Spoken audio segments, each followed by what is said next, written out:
Chapter 12. The Grand Tour.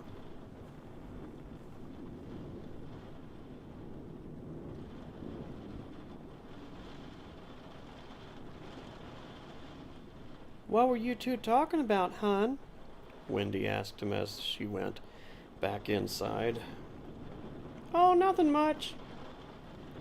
For nothing much, it sure was a long talk. He shrugged, and Wendy saw Danny's paternity in the gesture. Jack could hardly have done it better himself. She would get no more out of Danny. She felt strong exasperation mixed with an even stronger love. The love was helpless. The exasperation came from a feeling that she was deliberately being excluded.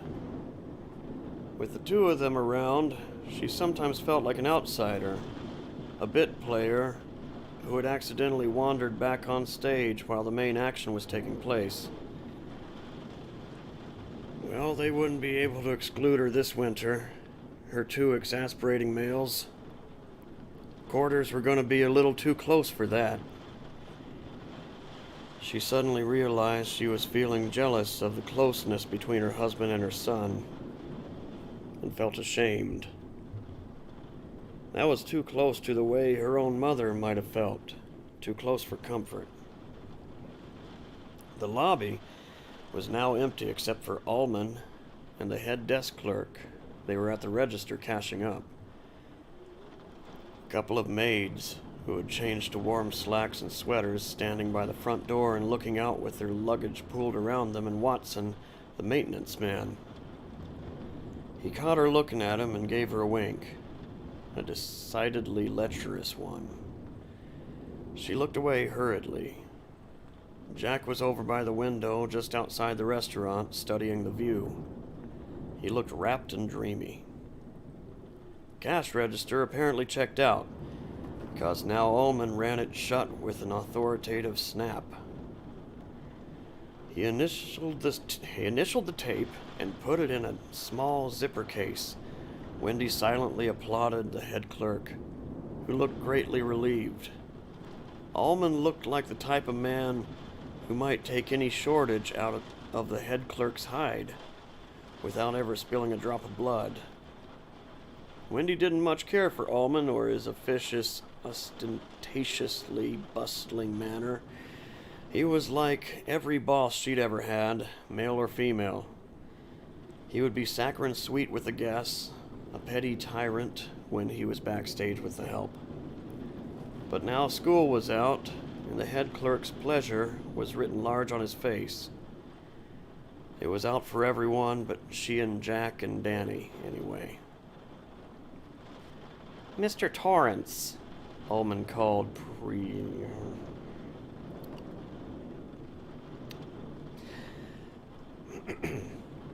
Would you come over here, please? Jack walked over, nodding to Wendy and Danny that they were to come too. The clerk, who had gone into the back, now came out again wearing an overcoat. Have a pleasant winter, Mr. Ullman. I doubt it, Ullman said distantly. May 12th, Braddock. Not a day earlier, not a day later. Yes, sir. Braddock walked around the desk, his face sober and dignified, as befitted his position. But when his back was entirely to Ullman, he grinned like a schoolboy. He spoke briefly to the two girls still waiting by the door for their ride, and he was followed out by a brief burst of stifled laughter. Now Wendy began to notice the silence of the place. It had fallen over the hotel like a heavy blanket, muffling everything but the faint pulse of the afternoon wind outside. From where she stood, she could look through the inner office, now neat to the point of sterility, with its two bare desks and two sets of gray filing cabinets. Beyond that, she could see Halloran's spotless kitchen. The big port-holed double doors propped open by rubber wedges.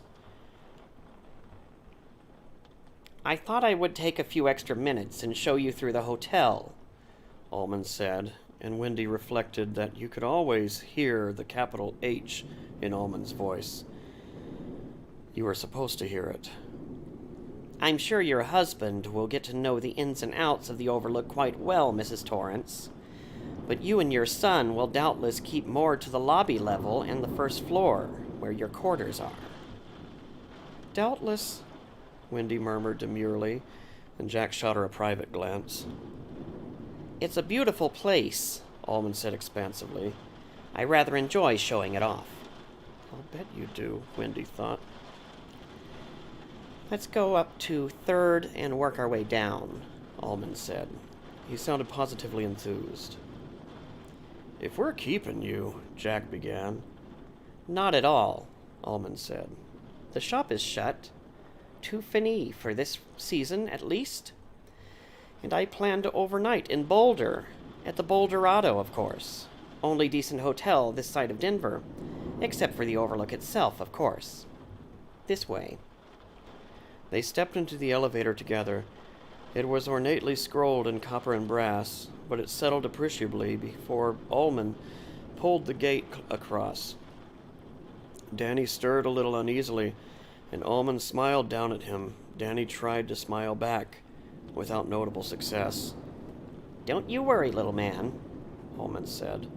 Safe as houses. So was the Titanic, Jack said, looking up at the cut glass globe in the center of the elevator ceiling. Wendy bit the inside of her cheek to keep the smile away. Allman was not amused. He slid the inner gate across with a rattle and a bang. The Titanic made only one voyage, Mr. Torrance. This elevator has made thousands of them since it was installed in 1926. Yeah, that's reassuring, Jack said. He ruffled Danny's hair. The plane ain't gonna crash, Doc. Allman threw the lever over, and for a moment there was nothing but a shuddering beneath their feet and the tortured whine of the motor below them. Wendy had a vision of the four of them being trapped between floors like flies in a bottle and found in the spring, with little bits and pieces gone, like the Donner Party. Stop it. The elevator began to rise, with some vibration and clashing and banging from below at first. Then the ride smoothed out. At the third floor, Allman brought them to a bumpy stop, retracted the gate, and opened the door. The elevator car was still 6 inches below floor level. Danny gazed at the difference in height between the third floor hall and the elevator floor, as if he had just sensed the universe was not as sane as he had been told. Allman cleared his throat and raised the car a little, brought it to a stop with a jerk, still 2 inches low. And they all climbed out. With their weight gone, the car rebounded almost to floor level, something Wendy did not find reassuring at all. Safe as houses or not, she resolved to take the stairs when she had to go up or down in this place. And under no conditions would she allow the three of them to get into the rickety thing together. "What are you looking at, Doc?" Jack inquired humorously. "See any spots there?"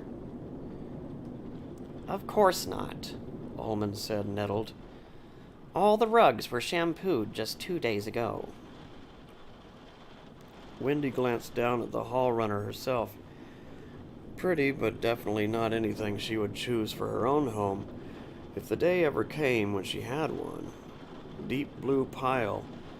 It was entwined with what seemed to be a surrealistic jungle scene, full of ropes and vines and trees filled with exotic birds. It was hard to tell just what sort of birds, because all the interweaving was done in unshaded black, giving only silhouettes. "Do you like the rug?" Wendy asked Danny. "Yes, Mom," he said colorlessly.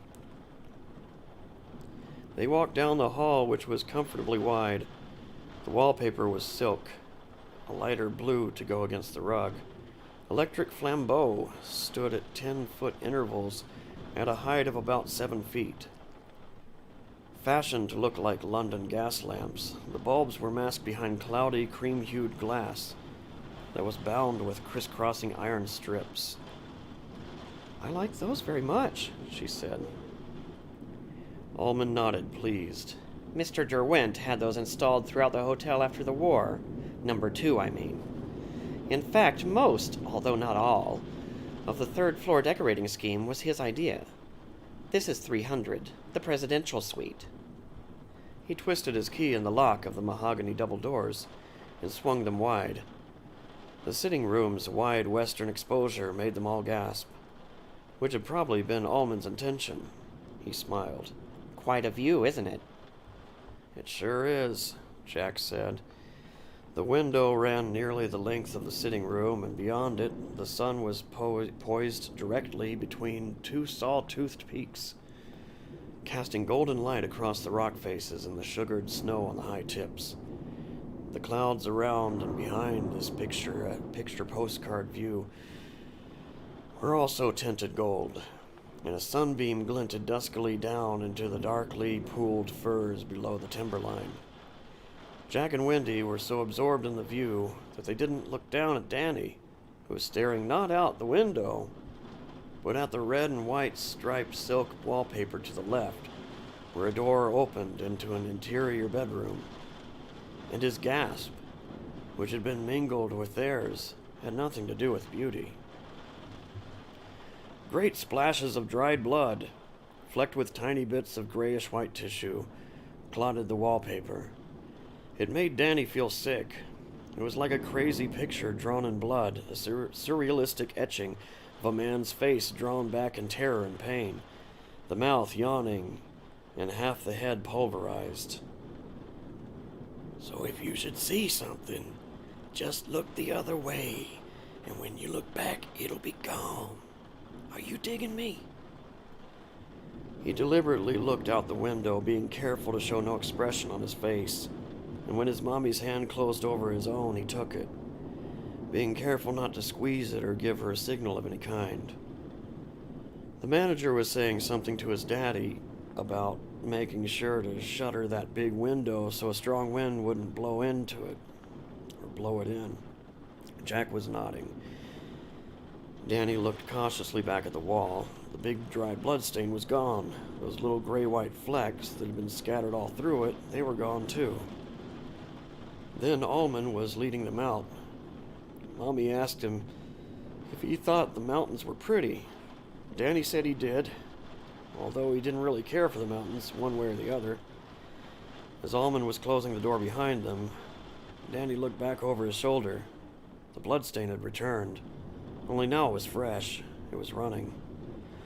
Allman, looking directly at it, went on with his running commentary about the famous men who had stayed here. Danny discovered that he had bitten his lip hard enough to make it bleed, and he had never really felt it.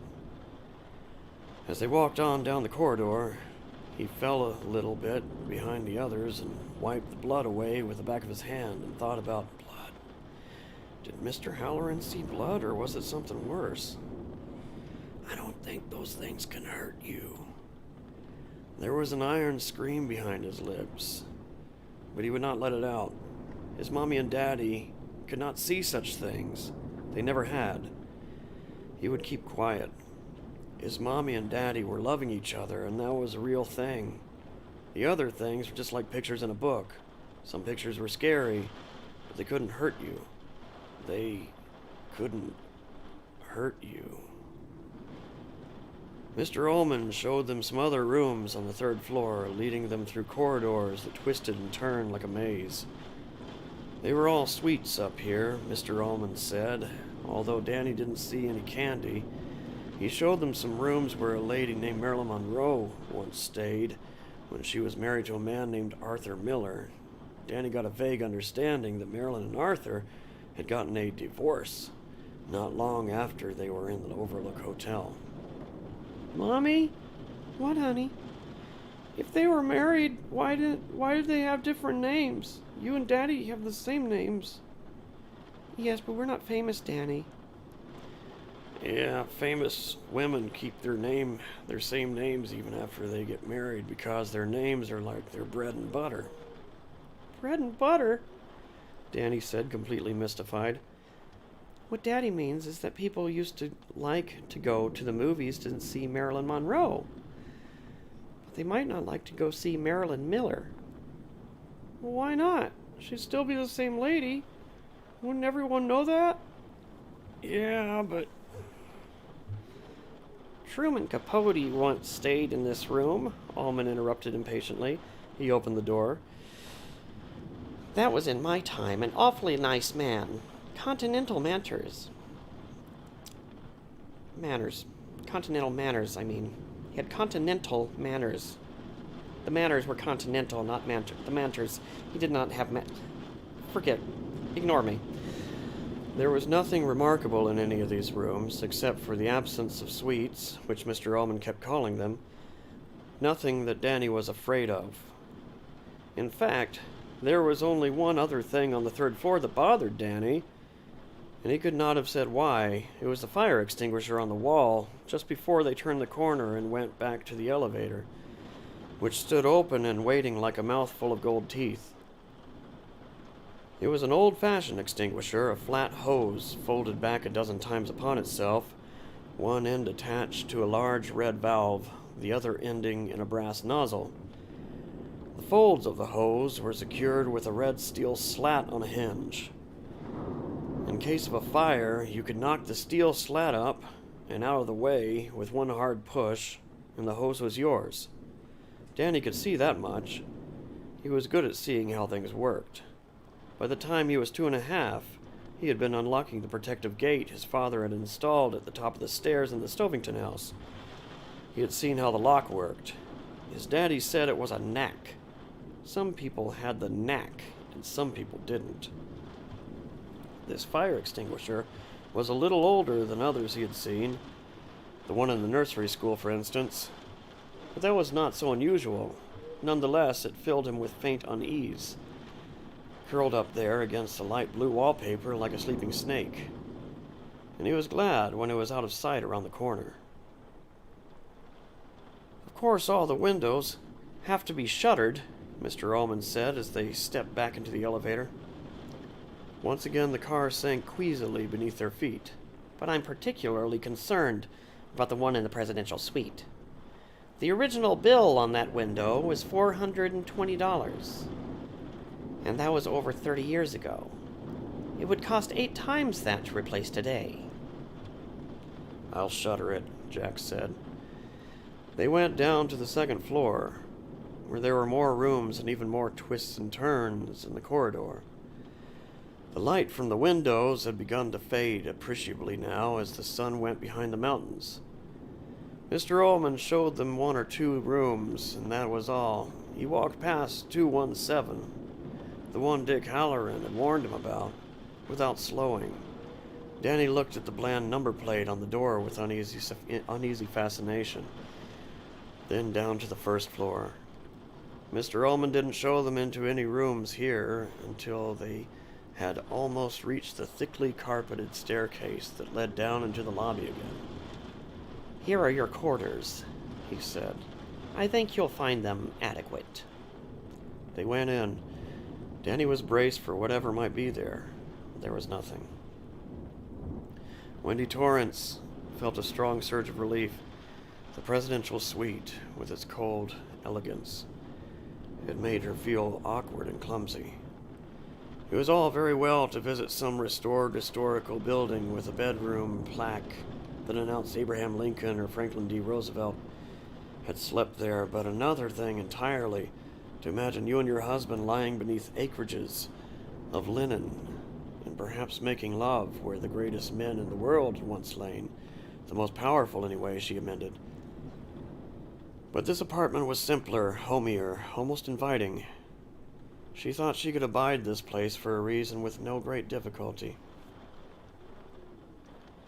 It's very pleasant, she said to Ullman, and heard the gratitude in her voice. Ullman nodded. Simple but adequate. During the season, this suite quarters the cook and his wife, or the cook and his apprentice.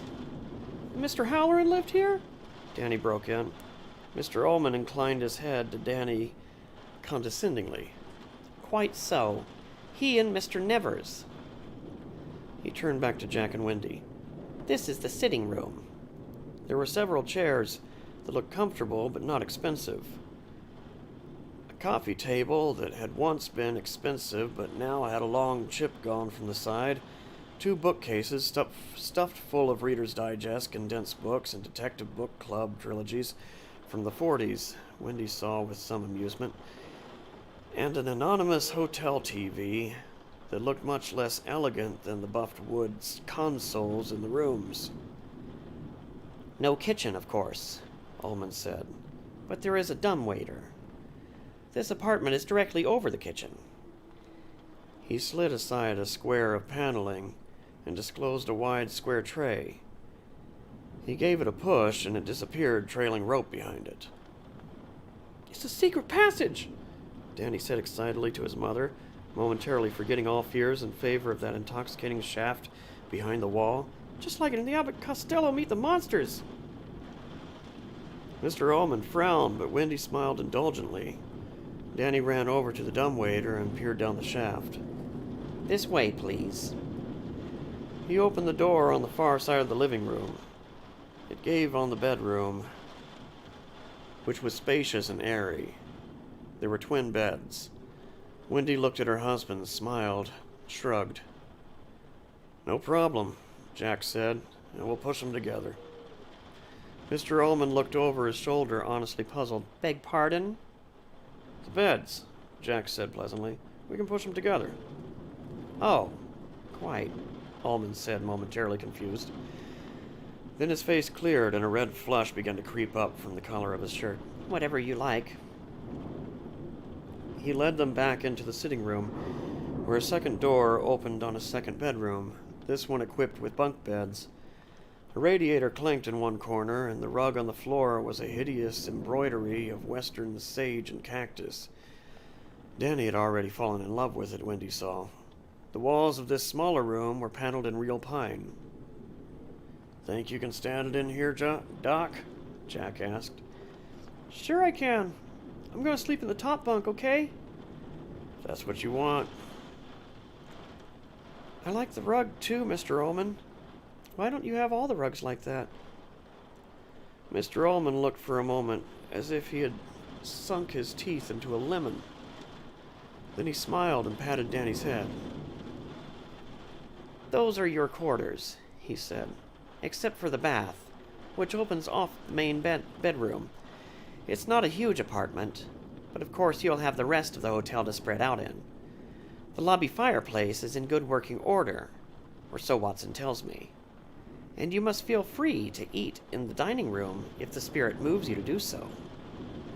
He spoke in the tone of a man conferring a great favor.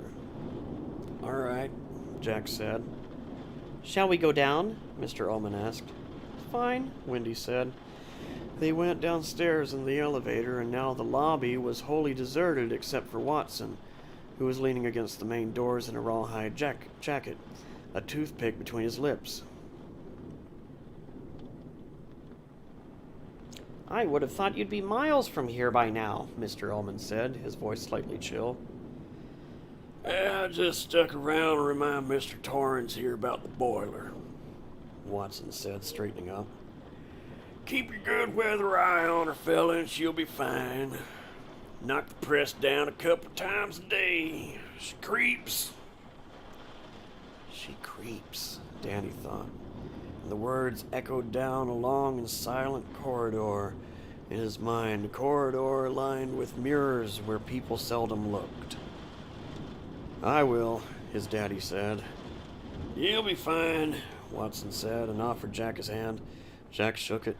Watson turned to Wendy and inclined his head. "Ma'am," he said. I'm pleased, Wendy said, and thought it would sound absurd. It didn't. She had come out here from New England, where she had spent her life, and it seemed to her that in a few short sentences this man Watson, with his fluffy fringe of hair, had epitomized what the West was supposed to be all about. And never mind the lecherous wink, either.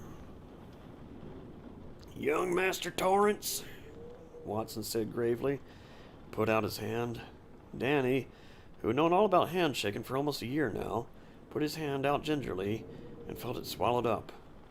"You take good care of 'em, Dan." Yes, sir. Watson let go of Danny's hand, straightened up fully. He looked at Ullman. Till next year, I guess. He said and held his hand out. Ullman touched it bloodlessly. His pinky ring caught the lobby's electric lights in a baleful sort of wink. May 12th, Watson, he said. Not a day earlier or later. Yes, sir, Watson said, and Jack could almost read the codicil in Watson's mind. You fucking little faggot. Have a good winter, Mr. Ullman. Have a good winter, Mr. Ullman. Oh, I doubt it, Ullman said remotely. Watson opened one of the two big main doors. The wind whined louder and began to flutter the collar of his jacket. You folks take care now, he said. Somebody said. It was Danny who answered, "Yes, sir, we will." Watson, whose not-so-distant ancestor had owned this place, slipped humbly through the door. It closed behind him, muffling the wind. Together they watched him clop down the porch's broad front steps in his battered black cowboy boots. Brittle yellow aspen leaves tumbled around his heels as he crossed the lot to his International Harvester pickup and climbed in. Blue smoke jetted from the rusted exhaust pipe as he started it up. The spell of silence held among them as he backed, then pulled out of his parking lot. His truck disappeared over the brow of the hill and then reappeared, smaller, on the main road heading west. For a moment, Danny felt more lonely than he ever had in his life.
Chapter 13.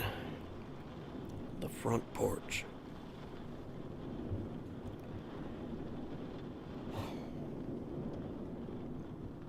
The Torrance family stood together on the long front porch of the Overlook Hotel, as if posing for a family portrait. Danny in the middle, zippered into last year's fall jacket, which was now too small and starting to come out of the elbow. Wendy behind him with one hand on his shoulder, and Jack to his left, his own hand resting lightly on his son's head.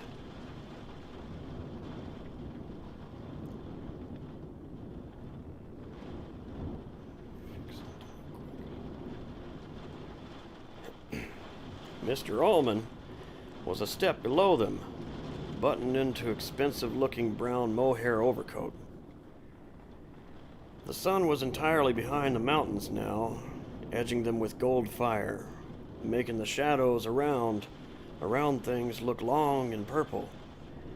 The only 3 vehicles left in the parking lots were the hotel truck, Allman's Lincoln Continental, and the battered Torrance VW.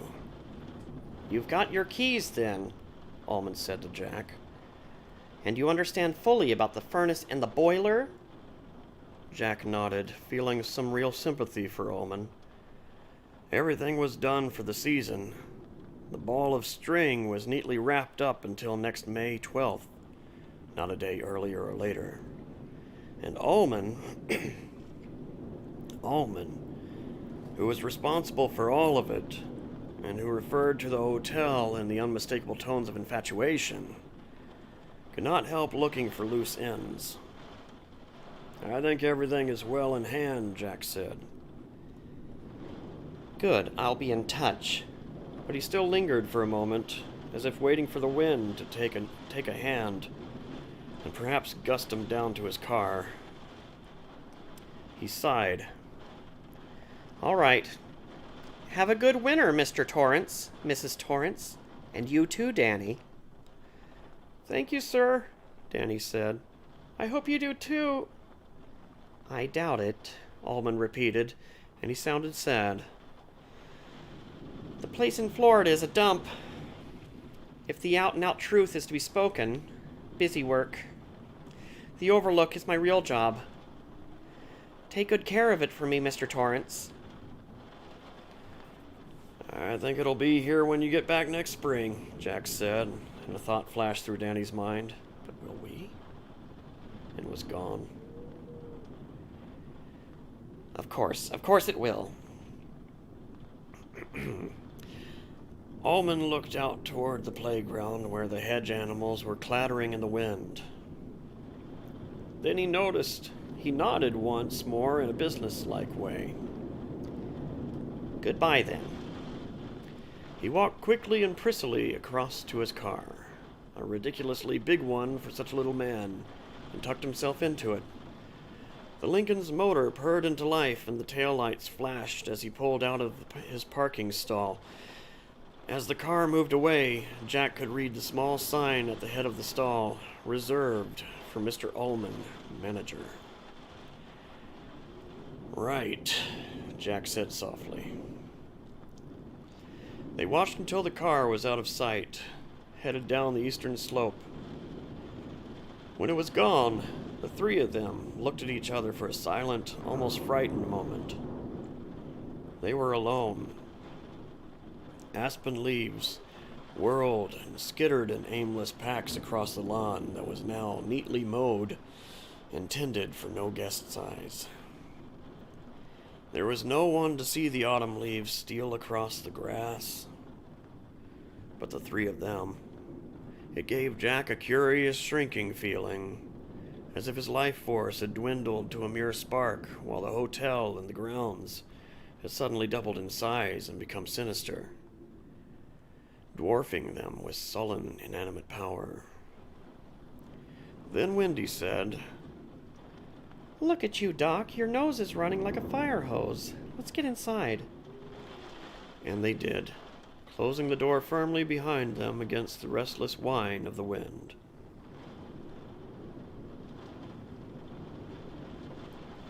Part 3. The Wasp's Nest. Chapter 14.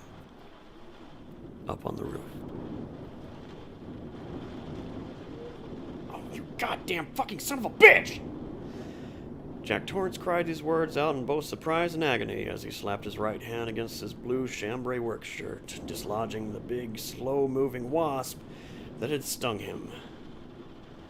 Then he was scrambling up the roof as fast as he could, looking back over his shoulder to see if the wasp's brothers and sisters were rising from the nest that he had uncovered to do battle. If they were, it could be bad.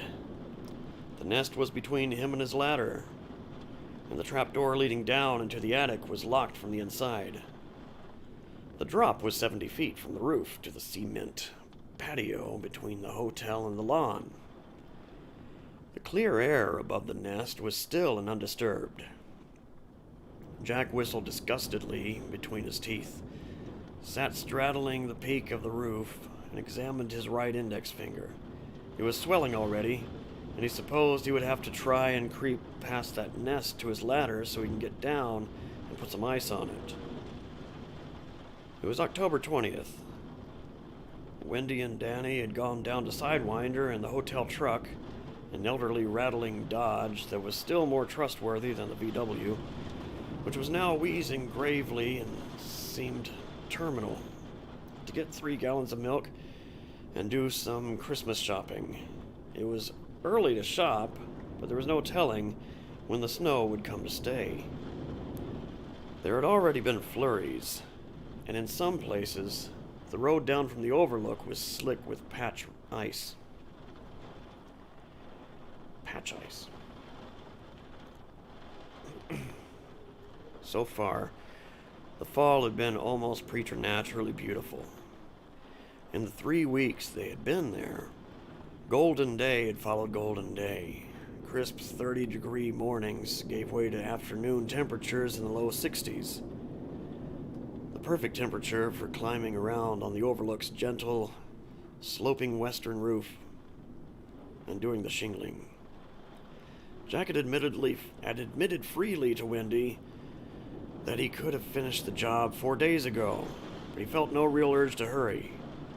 The view from up here was spectacular, even putting the vista from the presidential suite in the shade.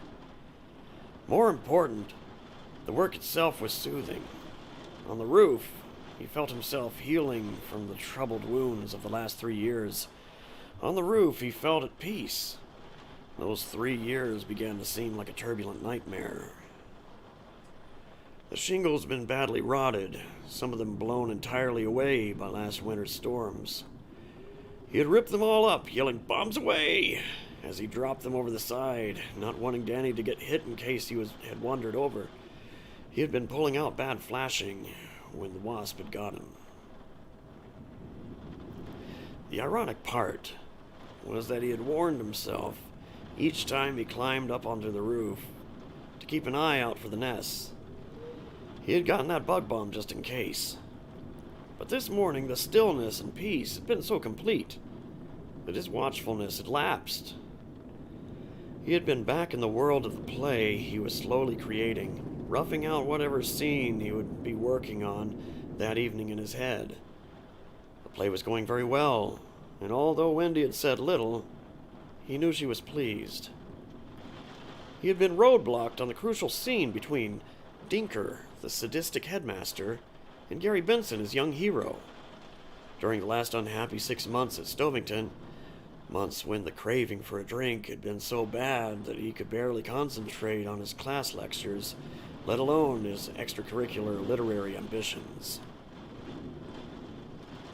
But in the last 12 evenings, as he actually sat down in front of the office model Underwood he had borrowed from the main office downstairs, the roadblock had disappeared under his fingers as magically as cotton candy dissolves on the lips.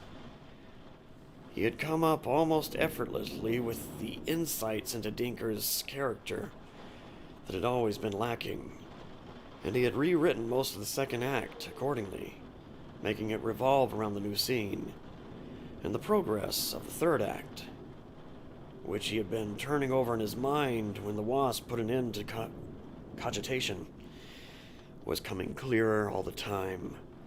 He thought that he could rough it out in 2 weeks and have a clean copy of the whole damn play by New Year's. He had an agent in New York, a tough red-headed woman named Phyllis Sandler, who smoked Herbert Terrytons, drank Jim Beam from a paper cup, and thought the literary sun rose and set on Sean O'Casey. She had marketed 3 of Jack's short stories, including the Esquire piece. He had written her about the play, which was called The Little School, describing the basic conflict between Dinker, a gifted student who had failed into becoming the brutal and brutalizing headmaster of a turn-of-the-century New England prep school, and Gary Benson, the student he sees as a younger version of himself. Phyllis had written back expressing interest and admonishing him to read O'Casey before sitting down to it. She had written again earlier that year asking where the hell was the play. He had written back wryly that the little school had been indefinitely and perhaps infinitely delayed between hand and page. In that interesting intellectual goby known as the writer's block. Now it looked as if she might actually get the play. Whether or not it was any good, or if it would actually ever see production was another matter. And he didn't seem to care a great deal about those things. He felt in a way that the play itself, the whole thing, was the roadblock, a colossal symbol of the bad years at Stovington Prep. The marriage he had almost totaled like a nutty kid behind the wheel of an old jalopy, the monstrous assault on his son, the incident in the parking lot with George Hatfield, an incident he could no longer view as just another sudden and destructive flare of temper. He now thought that part of his drinking problem had stemmed from an unconscious desire to be free of Stovington, and the security he felt was stifling whatever creative urge he had. He had stopped drinking, but the need to be free had been just as great. Hence George Hatfield.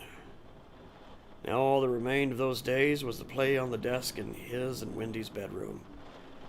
And when it was done and sent off to Phyllis's hole-in-the-wall New York agency, he could turn to other things. Not a novel. He was not ready to stumble into the swamp of another 3-year undertaking, but surely more short stories, perhaps a book of them.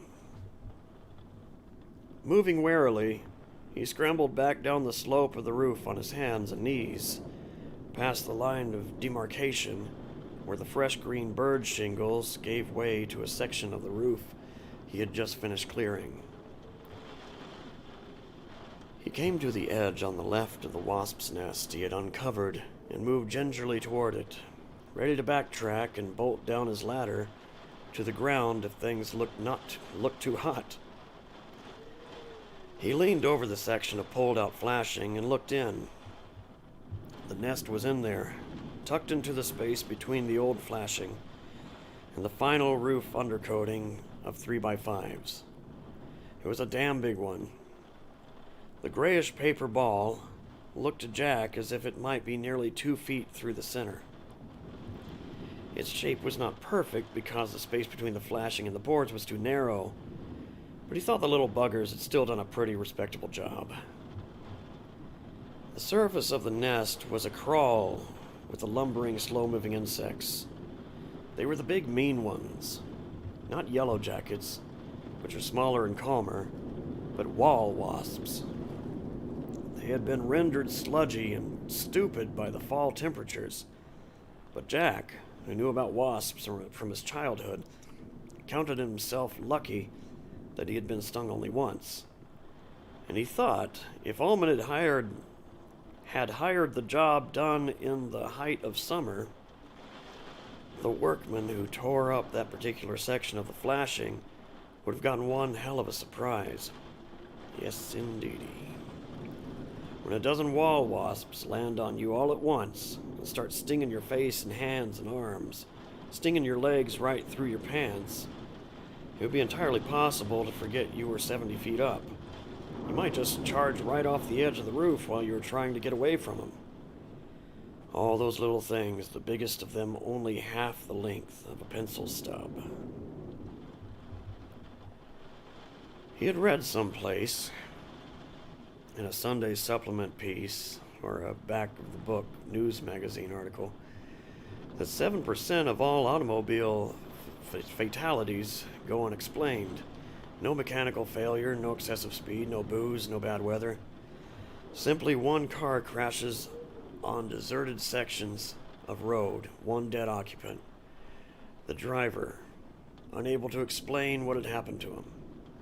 The article had included an interview with a state trooper who theorized that many of these so-called foo crashes resulted from insects in the car. Wasps, a bee, possibly even a spider or a moth. The driver gets panicky, tries to swat at it, or unroll a window to let it out. Possibly the insect stings him, Maybe the driver just loses control. Either way, it's bang all over.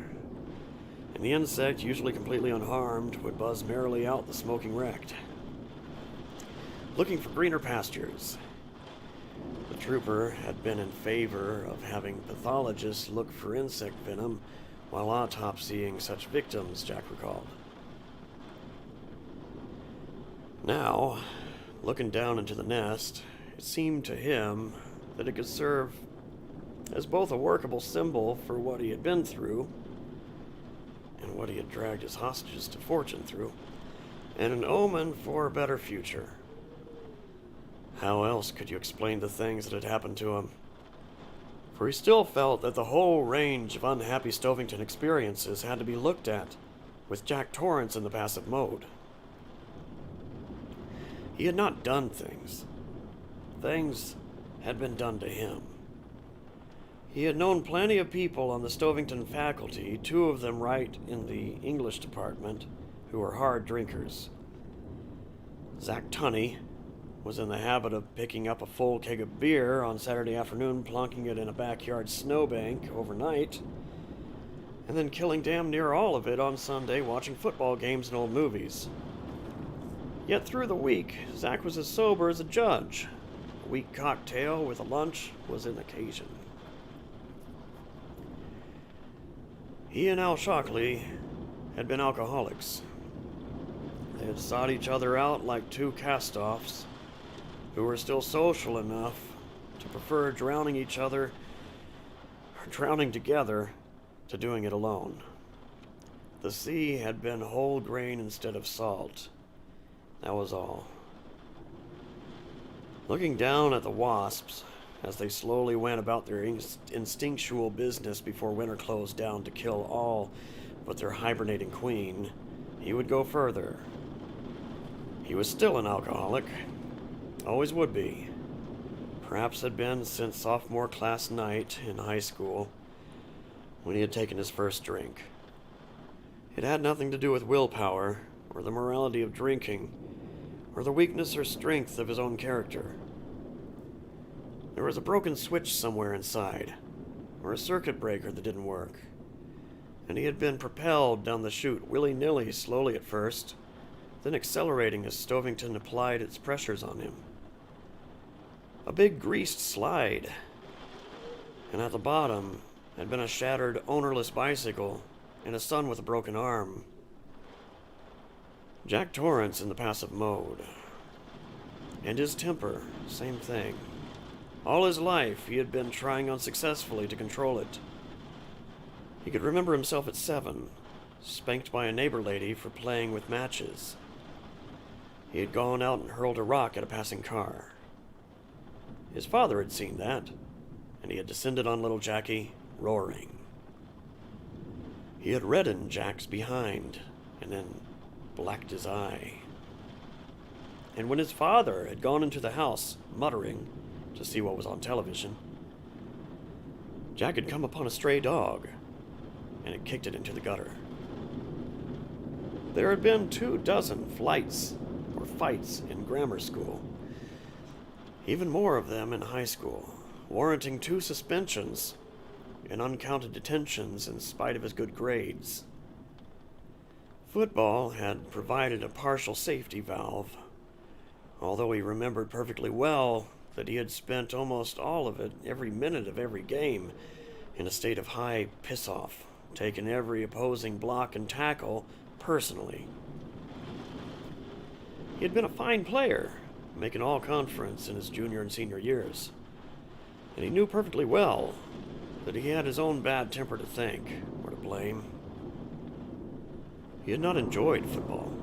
Every game was a grudge match. And yet, through it all, he hadn't felt like a son of a bitch. He hadn't felt mean. He had always regarded himself as Jack Torrance, a really nice guy who was just going to learn how to cope with his temper someday before it got him in trouble. The same way he was going to have to learn how to cope with his drinking. But he had been an emotional alcoholic just as surely as he had been a physical one. Two of them were no doubt tied together somewhere deep inside him, where you'd just as soon not look. But it didn't much matter to him if the root causes were interrelated or separate, sociological or psychological or physiological. He had had to deal with the results. The spankings, the beatings from his old man, the suspensions, with trying to explain the school clothes torn in playground brawls, and later the hangovers, the slowly dissolving glue of his marriage, the single bicycle wheel with its bent spokes pointing into the sky, Danny's broken arm, and George Hatfield, of course. He felt that he had unwittingly stuck his hand into the great wasp's nest of life. As an image, it stank. As a cameo of reality, he felt it was serviceable. He had stuck his hand through some rotted flashing in high summer, and that hand and his whole arm had been consumed in holy righteous fire, destroying conscious thought, making the concept of civilized behavior obsolete. Could you be expected to behave as a thinking human being when your hand was being impaled on red-hot darning needles? Could you be expected to live in the love of your nearest and dearest when the brown, furious cloud rose out of the hole in the fabric of things, the fabric you thought was so innocent, and arrowed straight at you?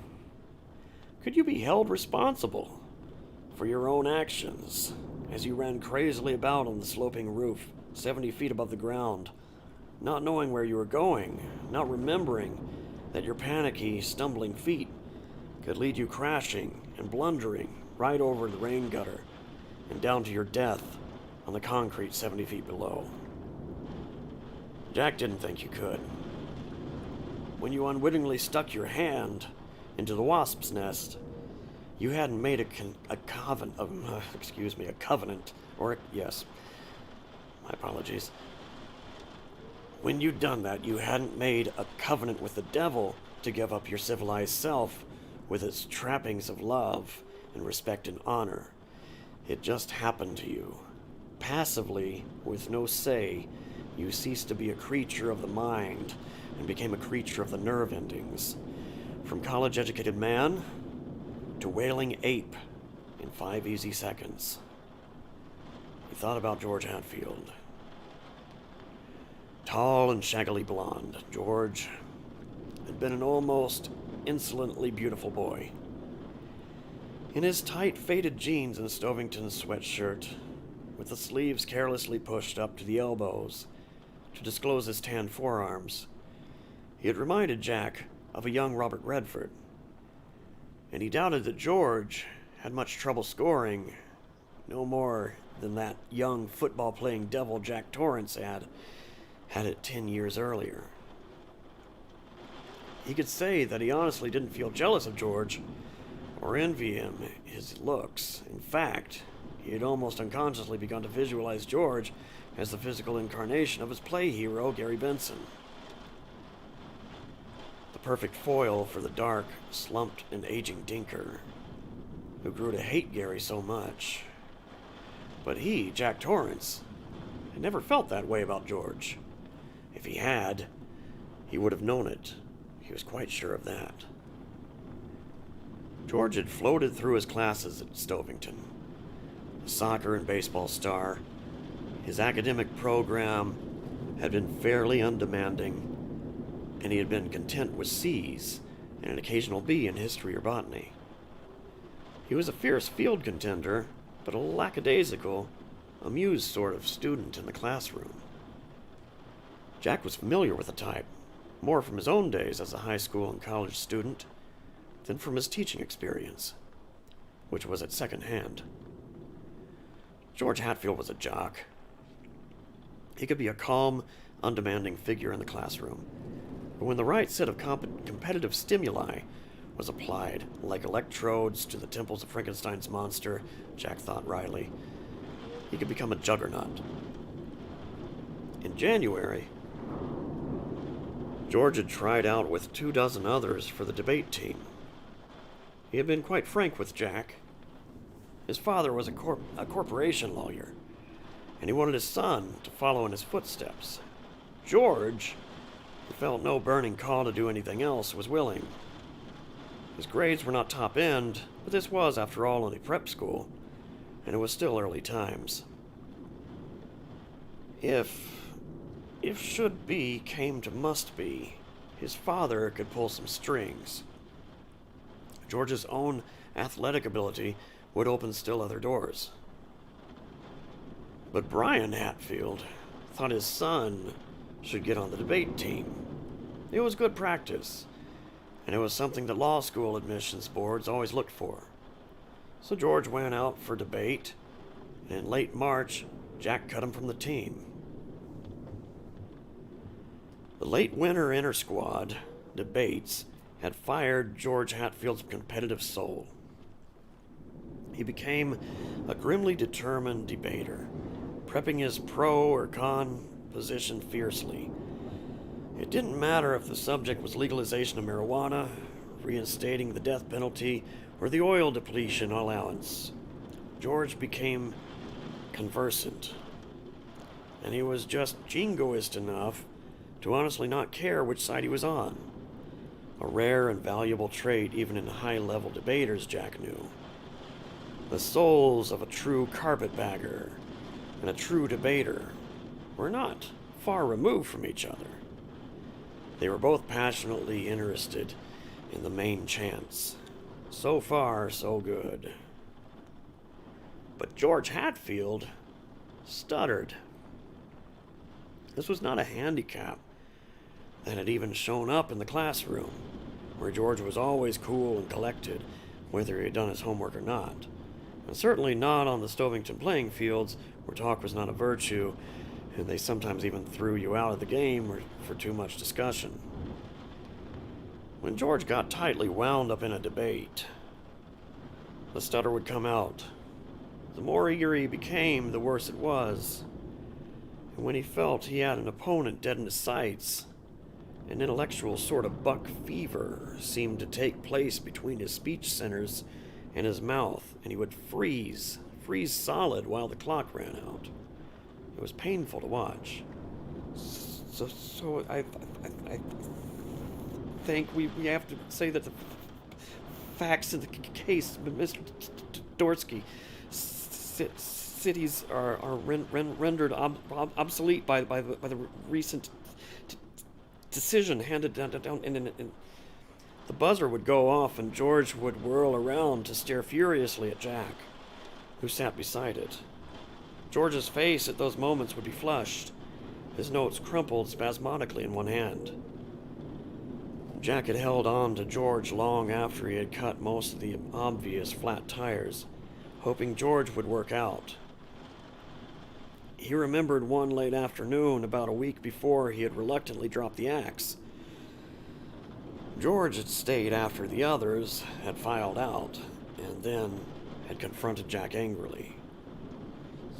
You set the timer ahead. Jack looked up from the papers he was putting back into his briefcase. George, what are you talking about? I didn't have my whole 5 minutes. You set it ahead. I was watching the clock. The clock and the timer may keep separate, slightly different times, George, but I never touched the dial on the damn thing. Scout's honor. You did. The belligerent, I'm sticking up for my rights way George was looking at him had sparked Jack's own temper. He had been off the sauce for 2 months too long, and he was ragged. He made one last effort to hold himself in. I assure you I did not, George. It's your stutter. Do you have any idea what causes it? You don't stutter in class. I don't stutter. Lower your voice. You want to get me? You don't want me on get on your goddamn team. Lower your voice, I said. Let's discuss this rationally. Fuck that! George, if you can control your stutter, I'd be glad to have you. You're well prepped for every practice, and you're good at the background stuff, which means you're rarely surprised. But all that doesn't mean much if you can't control that. I've never stuttered, he cried out. It's you. If someone else had the debate team, I could. Jack's temper slipped another notch. George, you're never going to make much of a lawyer, corporation or otherwise, if you can't control that. Law isn't the soccer. It's not like soccer. 2 hours of practice every night won't cut it. What are you going to do? Stand up in front of a board meeting and say, no, not now, gentlemen, about this tort? He suddenly flushed, not with anger, but with shame at his own cruelty. This was not a man in front of him, but a 17-year-old boy who was facing the first major defeat of his life, and maybe asking in the only way he could for Jack to help him find a way to cope with it. George gave him a final furious glance, his lips twisting and bucking as the words, bottled up behind them, struggled to find their way out. You said it ahead. You hate me because you. With an inarticulate cry, he had rushed out of the classroom, slamming the door hard enough to make the wire-reinforced glass rattle in his frame. Jack had stood there feeling rather than hearing the echo of George's Adidas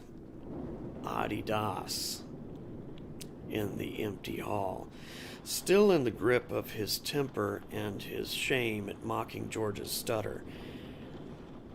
His first thought had been a sick sort of exultation. For the first time in his life, George Hatfield had wanted something he could not have. For the first time, there was something wrong with all that Daddy's money could not fix. You couldn't bribe a speech center. You couldn't offer a tongue an extra $50 a week and a bonus at Christmas if it would agree to stop flapping like a record needle in a defective groove. Then the exultation was simply buried in shame, and he felt the way he had after he had broken Danny's arm. Dear God, I'm not a son of a bitch, please. That sick happiness at George's retreat was more typical of Dinker in the play than of Jack Torrance, the playwright. You hate me because you know... Because he knew what? What could he possibly know about George Hatfield that would make him hate him? That his whole future lay ahead of him? That he looked a little bit like Robert Redford, and all conversation among the girls stopped when he did a double gainer from the pool diving board? That he played soccer and baseball with a natural, unlearned grace? Ridiculous. Absolutely absurd. He envied George Hatfield nothing. If the truth was known, he felt worse about George's unfortunate stutter than George himself, because George really would have made an excellent debater. And if Jack had set the timer ahead, and of course he hadn't, it would have been because both he and the other members of the squad were embarrassed for George's struggle. They had agonized over it the way you agonize when the class night speaker forgets some of his lines. If he had set the timer ahead, it would have been to put George out of his misery. But he hadn't set the timer ahead. He was quite sure of it. A week later, he had cut him, and that time he had kept his temper. The shouts and the threats had all been on George's side. A week later, that he had gone out in the parking lot halfway through practice to get a pile of source books they had left in the trunk of the VW, and there had been George, down on one knee with his long blonde hair swinging in his face, a hunting knife in one hand. He was sawing through the VW's right front tire. Back tires were already shredded, and the bug sat on the flats like a small tired dog. Jack had seen red and remembered very little of the encounter that followed. He remembered a thick growl that seemed to issue from his own throat. "All right, George, if that's how you want it. Just come here and take your medicine." He remembered George looking up, startled and fearful.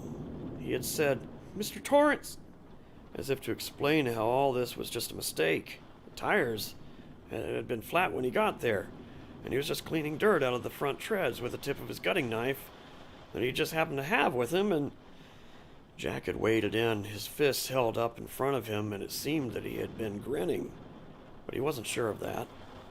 The last thing he remembered was George holding up the knife and saying, "You better not come any closer." The next thing was Miss Strong, the French teacher, holding Jack's arms, crying, screaming, "Stop it, Jack, stop it! You gotta kill him!" He had blinked around stupidly. There was the hunting knife, glittering harmlessly on the parking lot asphalt 4 yards away. There was the Volkswagen, his poor old battered bug, veteran of many wild midnight drunken rides, sitting on 3 flat shoes. There was a new dent in the right front fender, he saw, and there was something in the middle of the dent that was either red paint or blood. For a moment he had been confused. His thoughts, Jesus Christ, oh, we hit him after all, of that other night. Then his eyes had shifted to George lying dazed and blinking on the asphalt. His debate group had come out, and they were huddled together by the door, staring at George. There was blood on his face, from a scalp laceration that looked minor.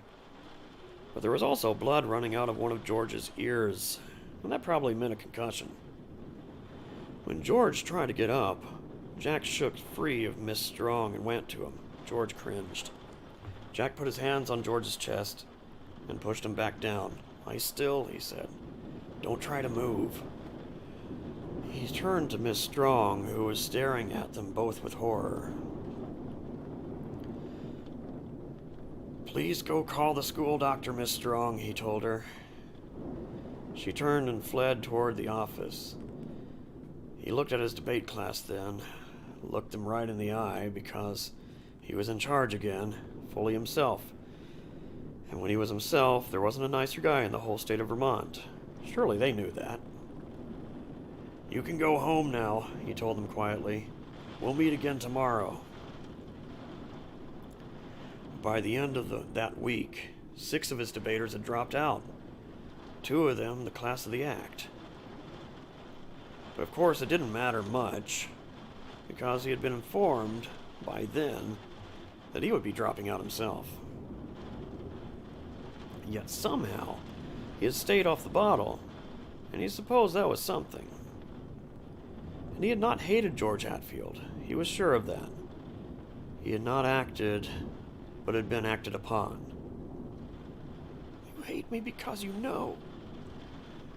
But he had known nothing. Nothing. He would swear that before the throne of Almighty God. Just as he would swear that he had set the timer ahead no more than a minute. And not out of hate, but out of pity. 2 wasps were crawling sluggishly about on the roof beside the hole in flashing. He watched them until they spread their aerodynamically unsound but strangely efficient wings and lumbered off into the October sunshine, perchance to sting someone else. God had seen fit to give them stingers, and Jack supposed they had to use them on somebody. How long had he been sitting here, looking at that hole with its unpleasant surprise down inside, raking over old coals? He looked at his watch. Almost half an hour. He let himself down to the edge of the roof, dropped one leg over, and felt around until his foot found the top rung of the ladder just below the overhang.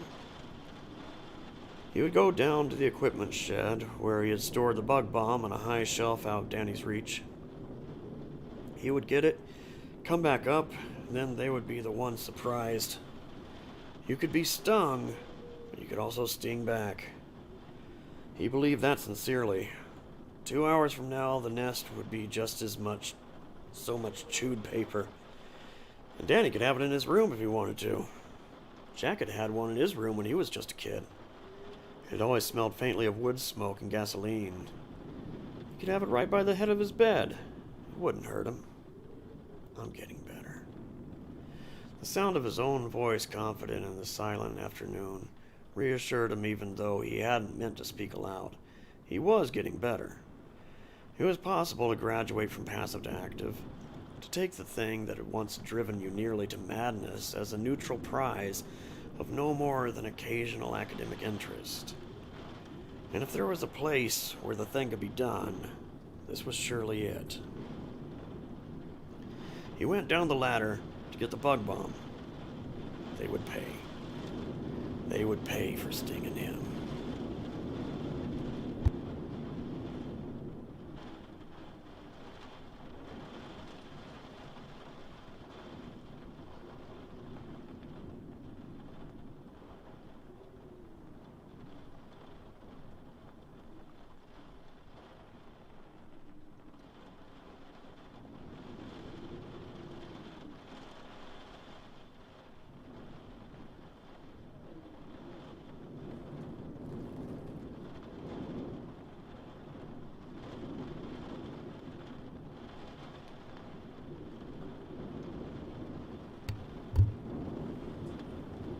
Chapter 15.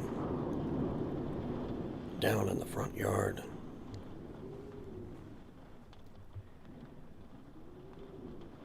Jack had found a huge white painted wicker chair in the back of the equipment shed 2 weeks ago. Had dragged it around to the porch over Wendy's objections that it was really the ugliest thing she'd ever seen in her whole life. He was sitting in it now, amusing himself with a copy of E.L. Doctorow's Welcome to Hard Times, when his wife and son rattled up the driveway in the hotel truck.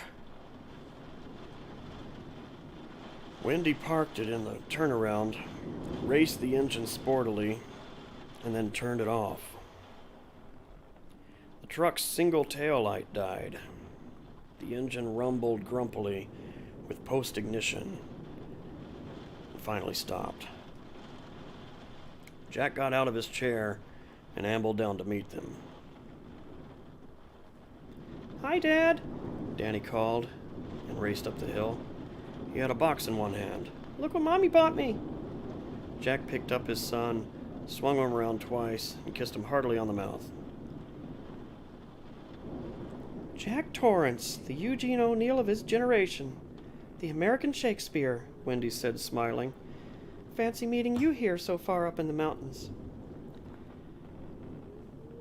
The common ruck became too much for me, dear lady, he said, and slipped his arms around her. They kissed. How was your trip? Very good. Danny complains that I keep jerking him, but I didn't stall the truck once, and... Oh, Jack, you finished it. She was looking at the roof. Danny followed her gaze. A faint frown touched his face as he looked at the wide swatch of fresh shingles atop the Overlook's west wing, a lighter green than the rest of the roof. Then he looked down at the box in his hand, and his face cleared again. At night, the pictures Tony had showed him came back to haunt in all their original clarity, but in sunny daylight, they were easier to disregard. Look, Daddy, look! Jack took the box from his son. It was a model car, one of the big Daddy Roth caricatures that Danny had expressed an admiration for in the past. This one was the violent violet Volkswagen, and the picture on the box showed a huge purple VW with long 59 Cadillac Coupe DeVille taillights, burning up a dirt track. The VW had a sunroof, and poking up through it, clawed hands on the wheel down below, was a gigantic warty monster with popping bloodshot eyes, a maniacal grin, and a gigantic English racing cap turned around backward. Wendy was smiling at him, and Jack winked at her. That's what I like about you, Doc, Jack said, handing the box back. Your taste runs to the quiet, the sober, the introspective. You were definitely the child of my loins. Gross. Mommy said you'd help me put it together as soon as I could read all of the first Dick and Jane. Well, that ought to be by the end of the week, Jack said. What else have you got in that fine-looking truck, ma'am? She grabbed his arm and pulled him back. No peeking. Some of that stuff is for you. Danny and I'll take it in. You can get the milk. It's on the floor of the cab. That's all I am to you, Jack cried, clapping a hand to his forehead. Just a dray horse, a common beast of the field. Dray here, dray there, dray everywhere. Just dray that milk right into the kitchen, mister. It's too much, he cried and threw himself on the ground while Danny stood over him and giggled. Get up, you ox, Wendy said and prodded him with the toe of her sneaker. See, he said to Danny. She called me an ox. You're a witness. Witness, witness! Danny concurred gleefully, and broad jumped his prone father. Jack sat up. That reminds me, Chumley, I've got something for you too. On the porch by my ashtray. What is it? Forgot. Go and see. Jack got up and the two of them stood together, watching Danny charge up the lawn, then take steps to the porch 2 by 2. He put an arm around Wendy's waist. You happy, babe? She looked up at him solemnly. This is the happiest I've been since we were married. Is that the truth? God's honest. He squeezed her tightly. I love you. She squeezed him back, touched. Those had never been cheap words with John Torrance. She could count the number of times he had said them to her, both before and after marriage, on both her hands. I love you too. Mommy, Mommy! Danny was on the porch now, shrill and excited. Come and see! Wow, it's neat! What is it? Wendy asked him as they walked up from the parking lot hand in hand. I forgot, Jack said. Oh, you'll get yours, she said and elbowed him. See if you don't. I was hoping I'd get it tonight, he remarked, and she laughed. A moment later, he asked, Is Danny happy, you think? Well, you ought to know. You're the one who has a long talk with him every night before bed. Well, that's usually about what he wants to be when he grows up, or if Santa Claus is really real. That's getting to be a big thing with him. I think his old buddy Scott let some pennies drop on that one. No, he hasn't said much of anything about the Overlook to me. Oh, me either, she said. They were climbing the porch steps now. But he's very quiet a lot of the time. I think he's lost weight, Jack. I really do. Yeah, he's just getting tall. Danny's back was to them. He was examining something on the table by Jack's chair, but Wendy couldn't see what it was.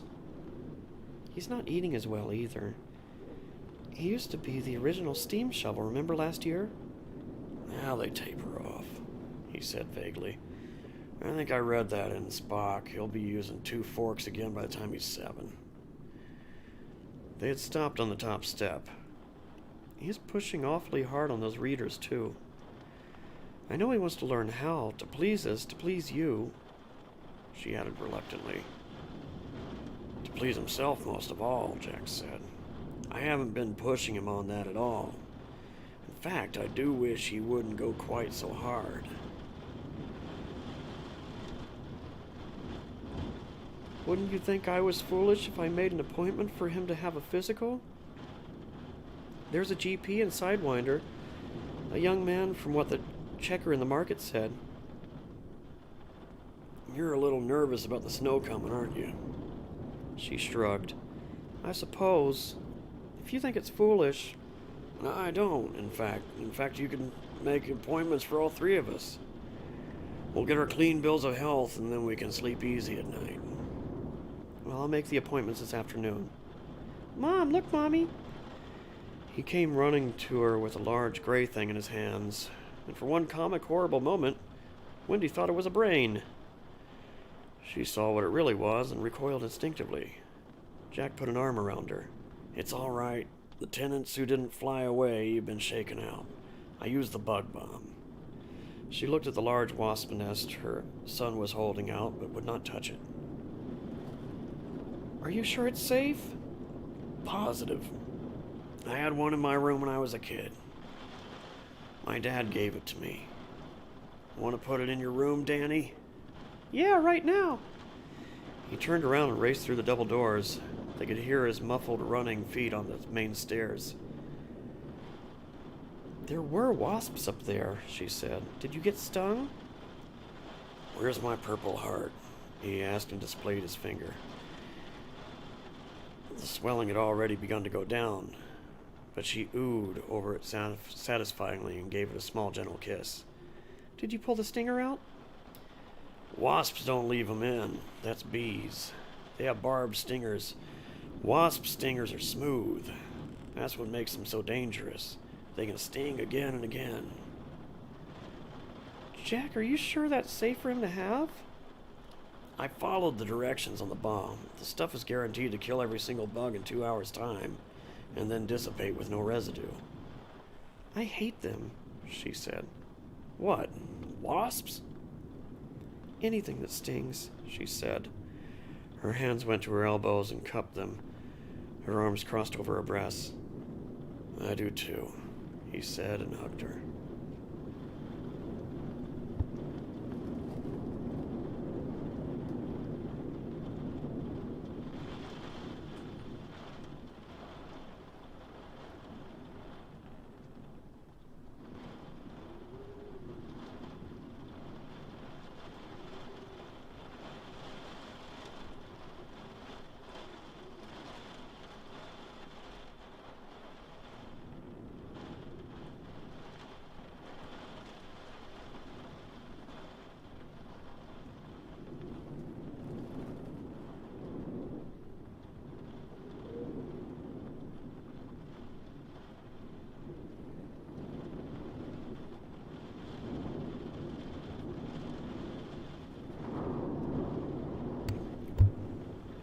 Chapter 16. Danny. Down the hall, in the bedroom, Wendy could hear the typewriter Jack had carried up from downstairs burst into life for 30 seconds, fall silent for a minute or two, and then rattle briefly again. It was like listening to machine gun fire from an isolated pillbox. The sound was music to her ears. Jack had not been writing so steadily since the second year of their marriage, when he wrote the story that Esquire had purchased. He said he thought the play would be done by the end of the year, for better or worse, and he would be moving on to something new.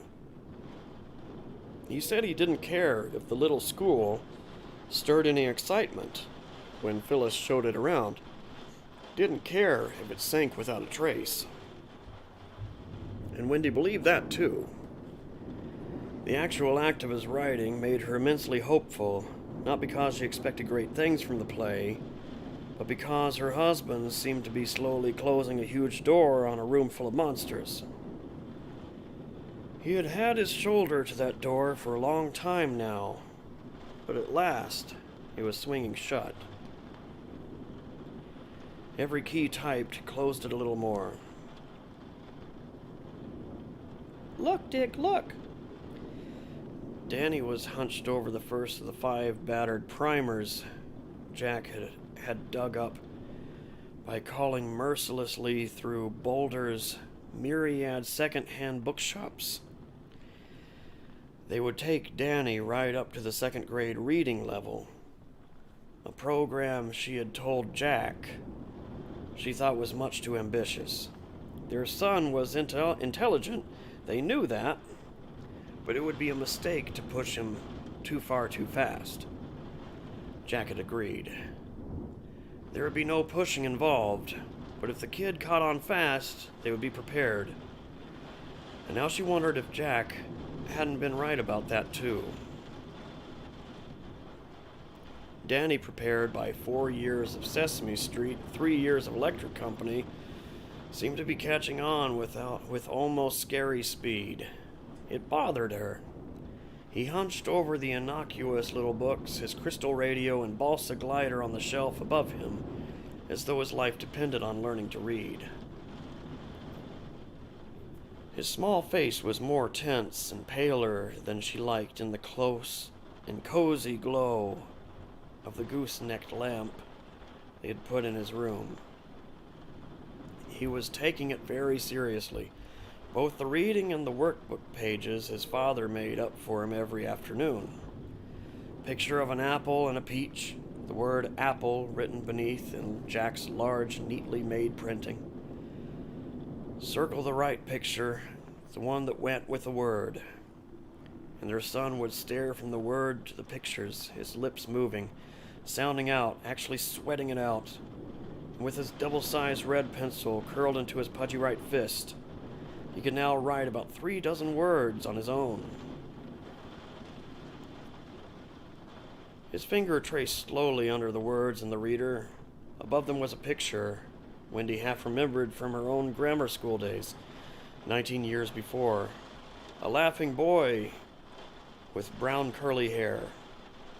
A girl in a short dress, her hair in blonde ringlets, one hand holding a jump rope. A prancing dog running after a large red rubber ball. First grade Trinity. Jack, Jane, and Jip. Sorry, Dick, Jane, and Jip. See Jip run, Danny read. Slowly. Like me. Run, Jip, run. Run, run, run. He paused, dropping his finger down a line. See the... He bent closer, his nose almost touching the page now. See the... Not so close, Doc, Wendy said quietly. You'll hurt your eyes. It's... Don't tell me, he said, sitting up with a jerk. His voice was alarmed. Don't tell me, Mommy, I'll get it. All right, honey, she said. But it's not a big thing, really, it's not. Unheeding, Danny bent forward again. On his face was an expression that might be more commonly seen hovering over a graduate record exam in a college gym somewhere. She liked it less and less. See the L. See the L. See the ball. Suddenly triumphant, fierce. The fierceness in his voice scared her. See the ball. That's right, she said, honey. I think it might be enough for tonight. A couple more pages, Mommy, please? No, Doc. She closed the red-bound book firmly. It's bedtime. Please? Don't tease me about it, Danny. Mommy's tired. Okay. He looked longingly at the primer. Go kiss your father and then wash up. Don't forget to brush. Yeah. He slouched out, a small boy in pajama bottoms with feet and a large flannel top with a football on the front and New England Patriots written on the back. Jack's typewriter stopped, and she heard Danny's hearty smack. Night, Daddy. Good night, Doc. How'd you do? Okay, I guess. Mommy made me stop. Yeah, Mommy was right. It's past 8:30. Going to the bathroom? Yeah. Good. There's potatoes growing out of your ears. Onions and carrots and chives and... Danny's giggle, fading, then cut off by the firm click of the bathroom door. He was private about his bathroom functions, while both she and Jack were pretty much catch as catch can. Another sign, and they were multiplying all the time, that there was another human being in the place, not just a carbon copy of one of them, or a combination of both. It made her a little sad. Someday her child would be a stranger to her, and she would be strange to him. But he looked like Ewan McGregor. but not as strange as her own mother had become to her. Please don't let it be that way, God. Let him grow up and still love his mother. Jack's typewriter began its irregular bursts again. Still sitting in the chair beside Danny's reading table, she let her eyes wander around her son's room. The glider's wing had been neatly mended. His desk was piled high with picture books, coloring books, old Spider-Man comic books, with the covers half torn off, Crayolas, and an untidy pile of Lincoln logs. The VW model was neatly placed above these lesser things, its shrink wrap still undisturbed. He and his father would be putting it together tomorrow night, or the night after, if Danny went on at this rate.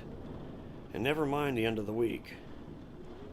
His pictures of Pooh and Eeyore and Christopher Robin were tacked neatly to the wall, soon enough to be replaced with pin-ups and photographs of dope-smoking rock singers, she supposed. Innocence to experience. Human nature, baby. Grab it and growl. Still, it made her sad. Next year he'd be in school, and she would lose at least half of him, maybe more, to his friends. She and Jack had tried to have another one for a while, when things had seemed to be going well at Stovington. But she was on the pill again now. Things were too uncertain. God knew where they would be in 9 months. Her eyes fell on the wasp's nest. It held the ultimate high place in Danny's room, resting on a large plastic plate on the table by his bed. She didn't like it, even if it was empty. She wondered vaguely if it might have germs, thought to ask Jack, then decided he would laugh at her. But she would ask the doctor tomorrow, if she could catch him without Jack in the room. She didn't like the idea of that thing, constructed from the chewings and saliva of so many alien creatures, lying within a foot of her sleeping son's head. The water in the bathroom was still running, and she got up and went into the big bedroom to make sure everything was okay. Jack didn't look up. He was lost in the world he was making, staring at the typewriter, a filter cigarette clamped in his teeth. She knocked lightly on the closed bathroom door. "You okay, Doc? You awake?" No answer. "Danny?" No answer. She tried the door. It was locked. "Danny?" She was worried now. The lack of any sound beneath the steadily running water made her uneasy. "Danny, open the door, honey!" No answer. "Danny!" Jesus Christ, Wendy, I can't think if you're going to be pounding on the door all night. "Danny's locked himself in the bathroom and he's not answering me." Jack came around the desk looking put out. He knocked on the door once, hard. "Open up, Danny, no games." No answer. Jack knocked harder. "Stop fooling, Doc. Bedtime's bedtime. Spanking if you don't open up." He's losing his temper, she thought, and was more afraid. He had not touched Danny in anger since that evening 2 years ago, but at this moment he sounded angry enough to do it. "Danny, honey," she began. No answer, only running water. "Danny, if you make me break this lock, I can guarantee you'll be I can guarantee you'll be spending the night sleeping on your belly," Jack warned. Nothing. "Break it," she said, and suddenly it was hard to talk. "Quick." He raised one foot and brought it down hard against the door to the right of the knob. The lock was a poor thing. It gave immediately, and the door shuddered open, banging the tiled bathroom wall and rebounding halfway. "Danny!" she screamed. The water was running full force in the basin. Beside it, a tube of Crest with the cap off. Danny was sitting on the rim of the bathtub across the room, his toothbrush clasped limply in his left hand, a thin foam of toothpaste around his mouth. He was staring trance-like into the mirror on the front of the medicine cabinet above the wash basin. The expression on his face was one of drugged horror, and her first thought was that he was having some sort of epileptic seizure, that he might have swallowed his tongue. "Danny!" Danny didn't answer. Guttural sounds came from his throat. Then she was pushed aside so hard that she crashed into the towel rack, and Jack was kneeling in front of the boy. Danny, he said. Danny! Danny! He snapped his fingers in front of Danny's blank eyes. Sure, Danny said. tournament play, stroke, Danny! rogue, Danny said, his voice suddenly deep, almost manlike. rogue, stroke. The rogue mallet has two sides, God. Oh, Jack, God, what's wrong with him? Jack grabbed the boy's elbows and shook him hard. Danny's head rolled limply backward and then snapped forward like a balloon on a stick. Rogue, stroke, red rum. Jack shook him again, and Danny's eyes suddenly cleared. His toothbrush fell out of his hand onto the tiled floor with a small click. What? He asked, looking around. He saw his father kneeling before him, Wendy standing by the wall. What? Danny asked with rising alarm. What's wrong? Don't stutter! Jack suddenly screamed into his face. Danny cried out in shock, his body going tense, trying to draw away from his father. And then he collapsed into tears. Stricken, Jack pulled him close. Oh, honey, I'm sorry. I'm sorry, Doc. Please don't cry. I'm sorry. Everything's okay. The water ran ceaselessly into the basin, and Wendy felt that she had suddenly stepped into some grinding nightmare where time ran backward.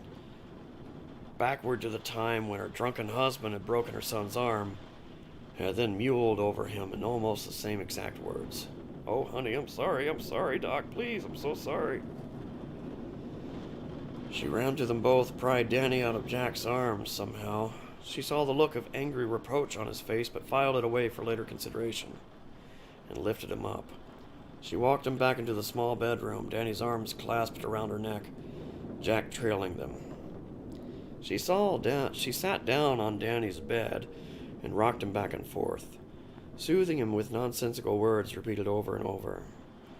She looked up at Jack, and there was only worry in his eyes now. He raised questioning eyebrows at her. She shook her head faintly.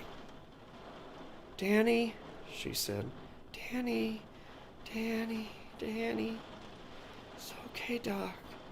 It's fine. At last Danny was quiet, only faintly trembling in her arms. Yet it was Jack he spoke to first. Jack, who was now sitting beside them on the bed, and she felt the old faint pang. It's him first, and has always been him first. Of jealousy. Jack had shouted at him. She had comforted him. Yet it was to his father that Danny said, I'm sorry, I was bad. Nothing to be sorry for, Doc. Jack ruffled his hair. What the hell happened in there? Danny shook his head slowly, dazedly. I don't know.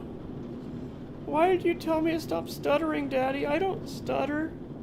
Of course not, Jack said heartily, but Wendy felt a cold finger touch her heart. Jack suddenly looked scared, as if he'd seen something that might just have been a ghost. Something about the timer, Danny muttered. What? Jack was leaning forward, and Danny flinched in her arms.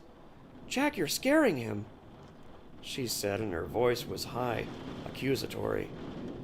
It suddenly came to her that they were all scared, but of what? I don't know, Danny was saying to his father. What did I say, Daddy? Nothing, Jack muttered. He took his handkerchief from his back pocket and wiped his mouth with it. Wendy had a moment of that sickening time is running backward feeling again. It was a gesture she remembered well from his drinking days. Why did you lock the door, Danny? She asked gently. Why'd you do that? Tony, he said. Tony told me to. They exchanged a glance over the top of his head. Did Tony say why, son? Jack asked quietly. I was brushing my teeth and I was thinking about my reading, Danny said. Thinking real hard and I saw Tony way down in the mirror. He said he had to show me again. You mean he was behind you? Wendy asked. No, he was in the mirror. Danny was very emphatic on this point. Way down deep. And then I went through the mirror. And the next thing I remember, Daddy was shaking me and I thought I was being bad again. Jack winced as if struck. No, Doc, he said quietly. Tony told you to lock the door? Wendy asked, brushing his hair. Yes. And what did he want to show you? Danny tensed in her arms. It was as if the muscles in his body had turned into something like piano wire. I don't remember, he said, distraught. I don't remember. Don't ask me. I don't remember anything. Shh, Wendy said, alarmed. She began to rock him again. It's all right if you don't remember, hon. Sure it is. At last, Danny began to relax again. Do you want me to stay a little while, read you a story? No. Just the nightlight. He looked shyly at his father. Would you stay, Daddy, for a minute? Sure, Doc. Wendy sighed. I'll be in the living room, Jack. Okay. She got up and watched as Danny slid under the covers. He seemed very small. Are you sure you're okay, Danny? I'm okay. Just plug in Snoopy, Mom. Sure. She plugged in the nightlight, which showed Snoopy lying fast asleep on top of his doghouse. He'd never wanted a nightlight until they moved onto the overlook. And then he had specifically requested one. She turned off the lamp in the overhead and looked back at them, the small white circle of Danny's face and Jack's above it. She hesitated a moment. Then I went through the mirror and then left them quietly. Are you sleepy? Jack asked, brushing Danny's hair off his forehead. Yeah. Want a drink of water? No. There was silence for 5 minutes. Danny was still beneath his hand. Thinking the boy had dropped off, he was about to get up and leave quietly, when Danny said from the brink of sleep, Roke. Jack turned black. He turned back. All 0 at the bone. Danny? You never hurt Mommy, would you, Daddy? No. Or me? No. Silence again, spinning out. Daddy? What? Tony came and told me about Roke. Did he, Doc? What did he say? I don't remember much. Except he said it was in innings. Like baseball. Isn't that funny? Yeah. Jack's heart was thudding dully in his chest. How could the boy possibly know a thing like that? Roke was played by innings. Not like baseball, but like cricket. Daddy? He was almost asleep now. What? What's red rum? Red drum? Sounds like something an Indian might take on the warpath. Silence. Hey, Doc. Danny was asleep, breathing in long, slow strokes. Jack sat looking down at him for a moment, and a rush of love pushed through him like tidal water.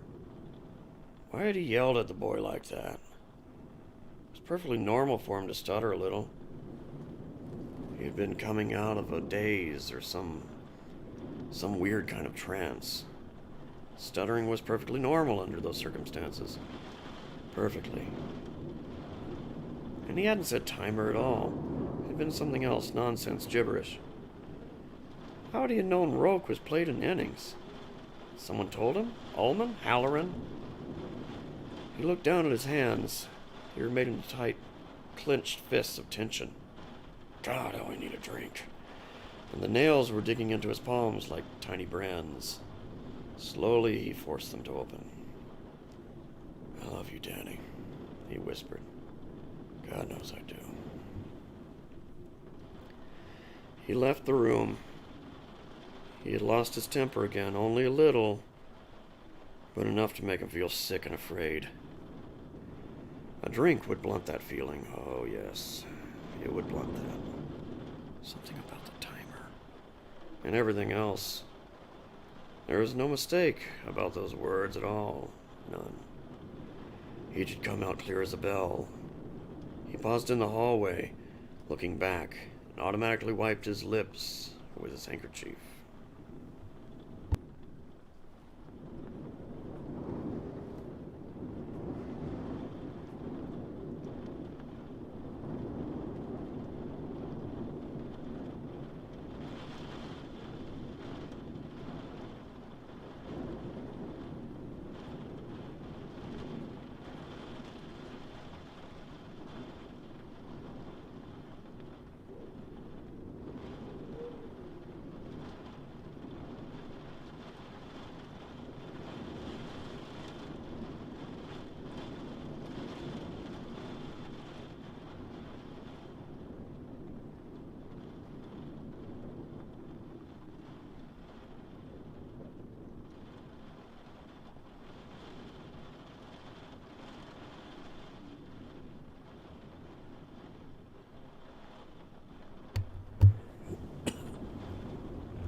Their shapes were only dark silhouettes in the glow of the nightlight. Wendy, wearing only panties, went to his bed and tucked him in again. He had kicked the covers back. Jack stood in the doorway, watching as she put her inner wrist against his forehead. Is he feverish? No. She kissed his cheek. Thank God you made that appointment, he said as she came back to the doorway. You think that guy knows his stuff? The checker said he was very good, that's all I know. Well, if there's something wrong, I'm gonna send you and him to your mother's, Wendy. No! I know, he said, putting an arm around her. How you feel. You don't know how I feel at all about her. Wendy, there's no place else I can send you, you know that. If you came, without this job, we're done, he said simply. You know that. Her silhouette nodded slowly. She knew it. When I had that interview with Ullman, I thought he was just blowing off his bazoo. Now I'm not so sure. Maybe I really shouldn't have tried this with you too along. 40 miles from nowhere. Excuse me. Pardon me. Maybe I should see that doctor too. I love you, she said, and Danny loves you even more, if that's possible. He would have been heartbroken, Jack. He will be if you send us away. Don't make it sound that way. If the doctor says there's something wrong, I'll look for a job in Sidewinder, she said. If I can't get one in Sidewinder, Danny and I will go to Boulder. I can't go to my mother, Jack, not on those terms. Don't ask me. I just can't. I guess I know that. Cheer up. Maybe it's nothing. Maybe. The appointment's at 2? Yes. Let's leave the bedroom door open, Wendy. I want to, but I think he'll sleep through now. But he didn't. Boom, boom, boom, boom, boom, boom. He fled the heavy, crashing, echoing sounds through twisting maze-like corridors his bare feet whispering over a deep piled jungle of blue and black. Each time he heard the roque mallet smash into the wall somewhere behind him, he wanted to scream aloud. But he mustn't. He mustn't. A scream would give him away, and then Red Rum. Come out here and take your medicine, you fucking crybaby. Oh, and he could hear the owner of that voice a-comin'. Oh, a-comin' for him. Charging up the hall like a tiger in an alien blue-black jungle. A man-eater. Come out here, you little son of a bitch. If he could get to the stairs going down, if he could get off this third floor, he might be all right, even the elevator. If he could remember what had been forgotten. But it was dark, and in his terror, he had lost his orientation. He had turned down one corridor and then another, his heart leaping into his mouth like a hot lump of ice, fearing that each turn would bring him face to face with a human tiger in these halls. The booming was right behind him now, the awful hoarse shouting. The whistle the head of the mallet made, cutting through the air. Rope, stroke, Red Rum. Before it crashed into the wall, the soft whisper of feet on the jungle carpet, panic squirting in his mouth like bitter juice. You will remember what was forgotten. But would he? What was it? He fled around another corner and saw with creeping, utter horror that he was in a cul-de-sac. Locked doors frowned at him from three sides. The West Wing. He was in the West Wing. And outside he could hear the storm whooping and screaming and screaming and seeming to choke on its own dark throat filled with snow. He backed up against the wall, weeping with terror now, his heart racing like the heart of a rabbit caught in a snare. When his back was against the light blue silk wallpaper, with the embossed pattern of wavy lines, his legs gave way, and he collapsed to the carpet, hands splayed on the jungle of woven vines and creepers, the breath whistling in and out of his throat, louder, louder. There was a tiger in the hall, and now the tiger was just around the corner, still crying out in that shrill and petulant and lunatic rage. The roque mallet slamming, because this tiger walked on two legs, and it was... He woke with a sudden, indrawn gasp, sitting bolt upright in bed, eyes wide and staring into the darkness, hands crossed in front of his face. Something on one hand, crawling. Wasps. 3 of them. They stung him then, seeming to needle all at once. And that was when all the images broke apart and fell on him in a dark flood, and he began to shriek into the dark, the wasps clinging to his left hand, stinging again and again. The lights went on, and Daddy was standing there in his shorts, his eyes glaring. Mommy behind him, sleepy and scared. "Get them off me!" Danny screamed. "Oh my God," Jack said. He saw. "Jack, what's wrong with him? What's wrong?" He didn't answer her. He ran to the bed, scooped up Danny's pillow, and slapped Danny's thrashing left hand with it. Again. Wendy saw lumbering insectile forms arise into the air, droning. "Get a magazine," he yelled over his shoulder. "Kill them!" "Wasps!" she said, and for a moment she was inside herself, almost detached in her realization that her mind cross-patched, and knowledge was connected to emotion. "Wasps! Oh, Jesus, Jack, you said..." "Shut the fuck up and kill them!" he roared. "Will you do what I say?" One of them had landed on Danny's reading desk. She took a coloring book off his work table and slammed it down on the wasp. It left a viscous brown smear. "There's another one on the curtain," he said, and ran out past her with Danny in his arms. He took the boy into their bedroom, and put him on Wendy's side of the makeshift double. "Lie right here, Danny. Don't come back until I tell you, understand?"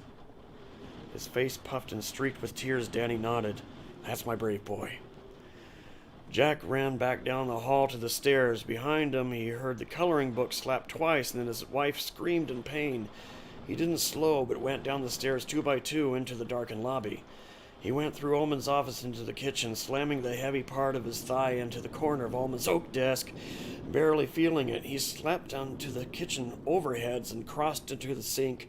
The washed dishes from supper were still heaped up in the drainer, where Wendy had left them to drip dry. He snatched the big Pyrex bowl off the top. A dish fell onto the floor and exploded. Ignoring it, he turned back and ran back through the office and up the stairs. Wendy was standing outside Danny's door, breathing hard. Her face was the color of table linen. Her eyes were shiny and flat. Her hair hung damply against her neck. I got all of them, she said dully. But one stung me, Jack. You said they were all dead. She began to cry. He slipped past her without answering and carried the Pyrex bowl over to the nest by Danny's bed. It was still, nothing there. On the outside, anyway. He slammed the bowl down over the nest. There, he said. Come on. They went back into their bedroom. Where did it get you? It got me on my wrist. Let's see. She showed it to him, just above the bracelet of lines between wrist and palm. There was a small circular hole. The flesh around it was puffing up. Are you allergic to stings? He asked. Think hard. If you are, Danny might be. The fucking little bastard's got him 5 or 6 times. No, she said more calmly. I just hate them, that's all. I hate them. Danny was sitting on the foot of the bed, holding his left hand and looking at them. His eyes circled with a white of shock. He looked at Jack reproachfully. Daddy, you said you killed them all. My hand, it really hurts. Let's see it, Doc. No, I'm not going to touch it. That would just make it hurt even more. Just hold it out. He did, and Wendy moaned. Oh, Danny, oh, your poor hand. Later, the doctor would count 11 separate stings. Now all they saw was a dotting of small holes, as if his palm and fingers had been sprinkled with grains of red pepper. The swelling was bad. His hand had begun to look like one of those cartoon images where Bugs Bunny or Daffy Duck had just slammed himself with a hammer. Wendy, go get that spray stuff in the bathroom, he said. She went after it, and he sat down next to Danny and slipped an arm around his shoulders. After we spray your hand, I want to take some Polaroids of it, Doc. Then you sleep the rest of the night with us, okay? Sure, Danny said. But why are you going to take pictures? So maybe we can sue the ass out of some people. Wendy came back with a spray tube in the shape of a chemical fire extinguisher. This won't hurt, honey, she said, taking off the cap. Danny held out his hand and she sprayed both sides until it gleamed. He let out a long, shuddery sigh. Does it smart? She asked. No, it feels better. Now these, crunch them up. She held out 5 orange-flavored baby aspirin. Danny took them and popped them into his mouth one by one. Isn't that a lot of aspirin? Jack asked. It's a lot of stings. She snapped at him angrily. You go and get rid of that nest, John Torrance, right now. Just a minute. He went to the dresser and took his Polaroid square shooter out of the top drawer. He rummaged deeper and found some flash cubes. Jack, what are you doing? She asked a little hysterically. He's going to take some pictures of my hand, Danny said gravely. And then we're going to sue the ass out of some people, right, Dad? Right, Jack said grimly. He had found the flash attachment and he jabbed it into the camera. Hold it out, son. I figure about $5,000 a sting. What are you talking about? Wendy nearly screamed. I'll tell you what, he said. I followed the directions on that fucking bug bomb. We're gonna sue them. The damn thing was defective. Had to have been. How else can you explain this? Oh, she said in a small voice. He took 4 pictures, pulling out each covered print for Wendy to time on the small locket watch she wore around her neck. Danny, fascinated with the idea that his stung hand might be worth thousands and thousands of dollars, began to lose some of his fright and take an active interest. The hand throbbed dully, and he had a small headache. When Jack had put the camera away and spread the prints out on the top of the dresser to dry, Wendy said, "Should we take him to the doctor tonight?" "Not unless he's really in pain," Jack said. "If a person has a strong allergy to wasp venom, it hits within 30 seconds. Hits? What do you... A coma or convulsions." Oh my Jesus! She cupped her hands over her elbows and hugged herself, looking pale and wan. "How do you feel, son? Think you can sleep?" Danny blinked at them. The nightmare had faded to a dull, featureless background in his mind, but he was still frightened. If I can sleep with you. Of course, Wendy said. Oh, honey, I'm so sorry. It's okay, Mommy. She began to cry again, and Jack put his hands on her shoulders. "Wendy, I swear to you I followed the directions." Will you get rid of it in the morning, please? Of course I will. The three of them got in bed together, and Jack was about to snap off the light over the bed when he paused and pushed the covers back instead. "Want a picture of the nest, too?" Come right back. "I will." He went to the dresser, got the camera in the last flash cube, and gave Danny a closed thumb and forefinger circle. Danny smiled and gave it back with his good hand. Quite a kid, he thought as he walked down to Danny's room. All of that and then some. The overhead was still on. Jack crossed to the bunk setup, and as he glanced to the table beside it, his skin crawled into goose flesh. The short hairs on his neck prickled and tried to stand erect. He could hardly see the nest through the clear Pyrex bowl. The inside of the glass was crawling with wasps. It was hard to tell how many. 50 at least, maybe 100. His heart thudding slowly in his chest. He took his pictures and then set the camera down to wait for them to develop. He wiped his hands. He wiped his lips with the palm of his hand. One thought played over and over in his mind, echoing with, "You lost your temper, you lost your temper, you lost your temper," an almost superstitious dread. They had come back. He'd killed the wasps, but they had come back. In his mind, he heard himself screaming into his frightened, crying son's face, "Don't stutter!" He wiped his lips again. He went to Danny's work table, rummaged in its drawers, and came up with a big jigsaw puzzle with a fiberboard backing. He took it over to the bed table and carefully slid the bowl and the nest onto it. The wasps buzzed angrily inside their prison.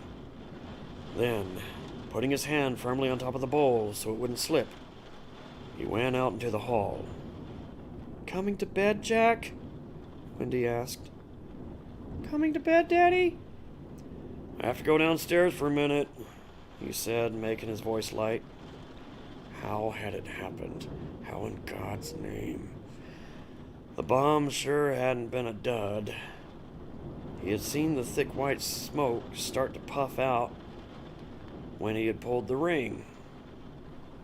And when he had gone up 2 hours later, he had shaken a drift of small dead bodies out of the hole in the top. Then how? Spontaneous regeneration? That was crazy. 17th century bullshit. Insects didn't regenerate. And even if wasp eggs could mature full-grown insects in 12 hours, this wasn't the season in which the queen laid. That happened in April or May. Fall was their dying time. A living contradiction. The wasps buzzed furiously under the bowl. He took them downstairs and through the kitchen. In back there was a door which gave on the outside. A cold night wind blew against the nearly naked body, and his feet went numb almost instantly against the cold concrete of the platform he was standing on, the platform where milk deliveries were made during the hotel's operating season. He put the puzzle and the bowl down carefully, and when he stood up, he looked at the thermometer nailed outside the door. Fresh up with 7-Up. The thermometer said, and the mercury stood at an even 25 degrees. The cold would kill them by morning. He went in and shut the door firmly. After a moment's thought, he locked it too. He crossed the kitchen again and shut off the lights. He stood in the darkness for a moment, thinking, wanting a drink. Suddenly the hotel seemed full of 1,000 stealthy sounds. Creakings and groans, and the sly sniff of the wind under the eaves, where more wasps' nests might be hanging like deadly fruit. They had come back. And suddenly he found that he didn't like the overlook so well anymore. As if it wasn't wasps that had stung his son, wasps that had miraculously lived through the bug bomb assault, but the hotel itself. His last thought before going upstairs to his wife and son, "From now on you will hold your temper no matter what," was firm and hard and sure. As he went down the hall to them, he wiped his lips with the back of his hand.